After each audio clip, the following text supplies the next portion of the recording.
ada konsep komponen pertumbuhan menurut Page and Patton pada tahun 1951. Yang pertama itu pertumbuhan nasional. Jadi di pertumbuhan nasional itu nanti kita akan melihat efek dari PDB di nasionalnya terhadap PDB di provinsi Lampungnya. Rumusnya itu adalah PNIJ sama dengan RA dikali YIJ. Dengan RA itu kita melihat perubahan total PDB nasionalnya, yaitu nanti dari total PDB di tahun 2022 dikurangkan dengan PDB di tahun 2018 dan dibagi dengan PDB di tahun 2018-nya. Kemudian untuk yang kedua, pertumbuhan proporsional, rumusnya adalah PPIJ sama dengan RI dikurang RA dikali YIJ. Untuk RI itu adalah PDB di pertumbuhan PDB di setiap sektor di tingkat nasionalnya. Dan kalau YIJ adalah nilai dari PDB per sektor di tingkat bawahnya, dan di sini adalah provinsi. Nah, untuk interpretasinya, kalau PPIJ itu lebih kecil daripada 0 atau bernilai negatif, itu menunjukkan bahwa sektor I pada provinsi J itu pertumbuhannya lambat. Sedangkan jika nilainya itu positif, berarti menunjukkan sektor tersebut itu pertumbuhannya cepat. Dan komponen yang ketiga yaitu pertumbuhan pangsa wilayah. Rumusnya adalah PPWIJ sama dengan RIJ dikurangkan dengan RI dikali dengan IJ. Nah, RIJ itu adalah nilai dari PDB di setiap sektor di provinsi Lampungnya. Dan interpretasinya, kalau PPWIJ itu kurang dari 0, berarti sektor di provinsi J itu tidak memiliki daya saing yang baik dibandingkan dengan sektor yang sama di wilayah yang menjadi perbandingannya, yaitu nasional. Sedangkan kalau nilai positif berarti sektor tersebut memiliki daya saing. Dan di sini ada pergeseran kursi, yaitu kita melihat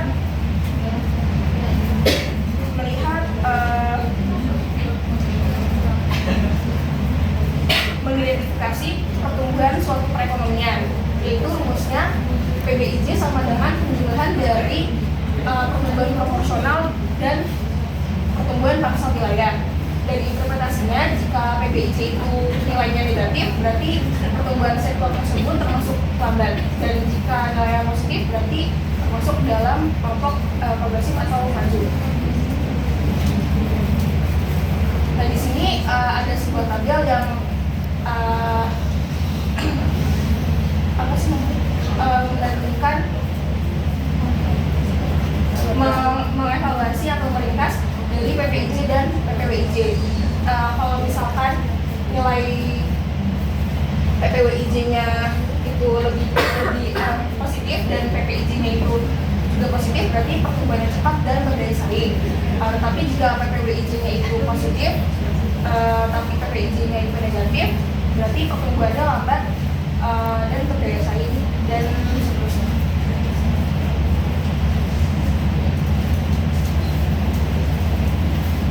Baik, selanjutnya ada economic fashion. Jadi pola dan struktur pertumbuhan ekonomi setiap sektor di daerah itu dapat diceritakan dengan menggunakan teknik analisis yang disebut analisis diversification menurut Syafriza pada tahun 2008. Sedangkan Badan Pusat Statistik juga menjelaskan bahwa untuk mendapatkan gambaran tentang struktur dan pola pertumbuhan ekonomi setiap sektor di daerah itu juga dapat digunakan analisis tipologi fashion.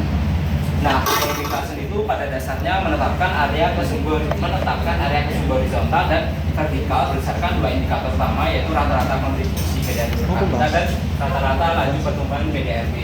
Di mana jika laju pertumbuhan PDRB pada suatu sektor di Provinsi Lampung lebih besar dari rata-rata laju pertumbuhan PDRB suatu sektor di Indonesia, maka dan kontribusi PDRB per kapita suatu sektor di Provinsi Lampung lebih besar juga daripada kontribusi PDRB per kapita suatu sektor di Indonesia, maka sektor tersebut masuk ke dalam sektor yang tumbuh dan berkembang dengan cepat. Begitu juga seterusnya. Nah, untuk menghitung laju pertumbuhan PDRB ini dapat dihitung dengan PDRB suatu sektor pada tahun tertentu dikurangi PDRB suatu sektor pada tahun sebelumnya dibagi PDRB suatu sektor pada tahun sebelumnya terus dikali 100%. Kemudian untuk kontribusi PDRB dapat dihitung dengan PDRB suatu sektor pada tahun tersebut dibagi total seluruh PDRB pada tahun tersebut dikalikan 100%. Nah, kemudian analisis regresi data panel. Jadi menurut Mencoro pada tahun 2011, data panel itu adalah kombinasi antara data silang atau perception dengan data runtut waktu. Nah, Aji pada tahun 2011 menyatakan bahwa terdapat 3 metode dalam mengestimasi model regresi data panel, yaitu ada common effect model, fixed effect model, dan random effect model.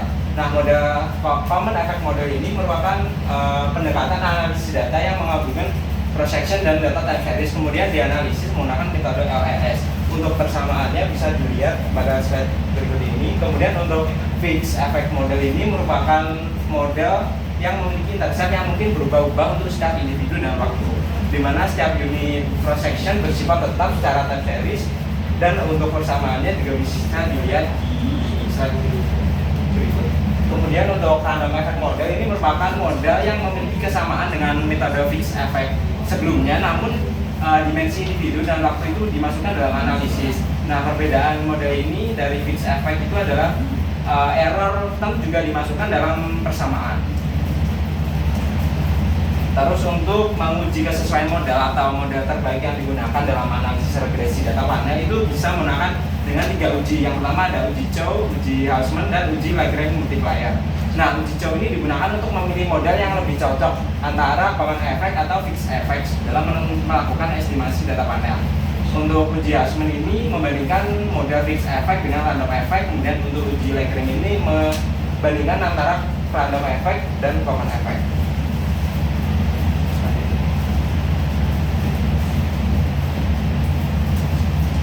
Selanjutnya bagian metode. Nah, untuk data dan sumber data yang kami gunakan, untuk sumber datanya kami mengambil dari publikasi Badan Pusat Statistik dari Provinsi Lampung dan masing-masing kabupaten kota yang ada di Provinsi Lampung. Ini 15 kabupaten kota.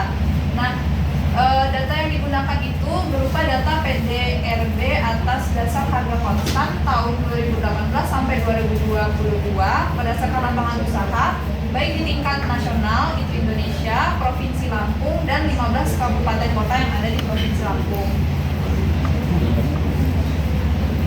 Nah, alur penelitian dari penelitian kami, pertama kan kami mengumpulkan data nih dari publikasi-publikasi Badan Pusat Statistik. Setelah datanya dapat, itu kami analisis dulu sektor unggulan apa yang ada di Provinsi Lampung. Nah, analisis ini seperti yang udah dijelaskan tadi ada 3, analisis location quotient, analisis shift share, sama analisis tipologi Classen.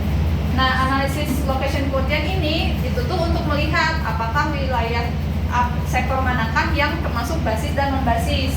Kalau shift share itu melihat sektor mana yang pertumbuhannya tuh cepat dan lambat, sama yang mana yang berdaya saing atau enggak. Terus tipologi Classen itu tuh untuk melihat kategori sektor ini manakah dia yang tertinggal, potensial, atau yang unggulan gitu. Nah, setelah kami mendapatkan hasil dari ketiga analisis ini, nah nanti digabung nih, dapatlah nanti sektor-sektor unggulannya. Setelah itu, sektor-sektor unggulan ini kami coba analisis pengaruhnya terhadap pertumbuhan ekonomi. Nah, dengan regresi data panel tadi, nah dengan regresi data panel tersebut kita pilih dulu kan modelnya ada 3 tadi, common fix model, common fix sama random ya, common fix sama random. Nah, untuk pemilihan model ini kita pakai uji tadi, uji Chow, uji Hausman, sama uji Lagrange. Habis itu baru kita estimasi berdasarkan modelnya. Setelah itu kita menghasilkan mana sektor-sektor yang signifikan berpengaruh kepada pertumbuhan ekonomi, dan terakhir diinterpretasikan.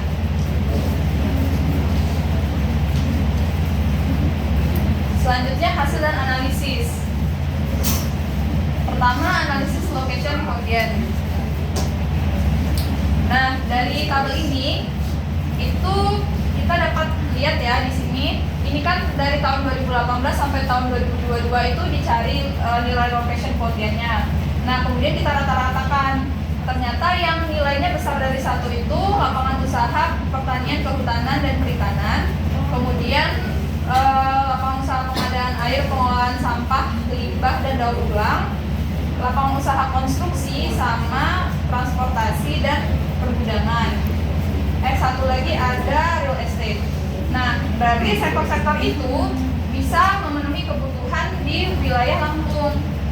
Jadi dan dia juga bisa mengekspor ke wilayah lain gitu. Dan termasuk sektor basis. Kemudian selain itu, yang selain dari 5 tadi ya, itu tuh merupakan sektor non basis. Berarti dia belum bisa memenuhi kebutuhan di wilayah Lampung. Jadi dia perlu impor dari wilayah lain.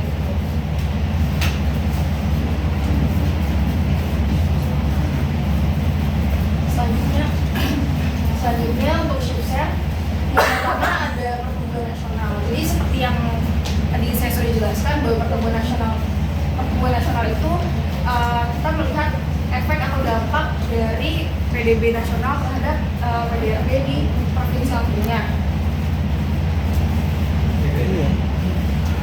Dan berdasarkan perhitungannya di sini sektor yang terkena dampak paling besar itu adalah sektor pertanian, kehutanan, dan perikanan, yaitu sebesar 8.647.410.410.000. Dan untuk sektor yang terkena dampak paling kecil itu adalah sektor pengadaan air, pengelolaan sampah, limbah, dan daur ulang. Sedangkan untuk yang pertumbuhan proporsionalnya di sini sektor yang nilainya positif itu kan berarti yang pertumbuhan cepat, sedangkan yang nilainya negatif itu berarti lambat. Terus lagi. Ya. Sekarang lagi.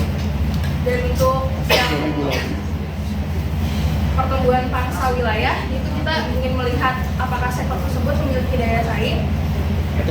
Jika nilai positif berarti sektor tersebut memiliki daya saing, dan jika nilainya negatif berarti sektor tersebut tidak memiliki daya saing. Dan untuk PBJ itu kita melihat pergeseran besarnya. Di sini sektor yang memiliki pertumbuhan yang progresif itu ada dari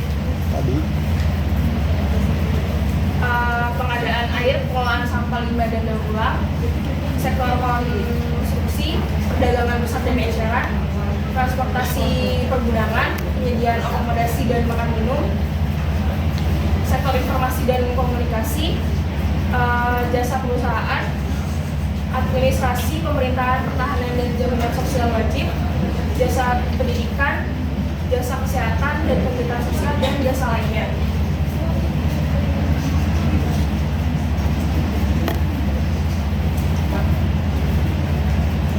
Dan jika kita ringkas di bagian tabelnya, berarti di kuadran 1 ini yang memiliki pertumbuhan cepat dan berdaya saing dan memiliki daya saing itu ada dari sektor pengadaan air, pengelolaan sampah, limbah, dan daur ulang, jasa perusahaan, dan jasa lainnya.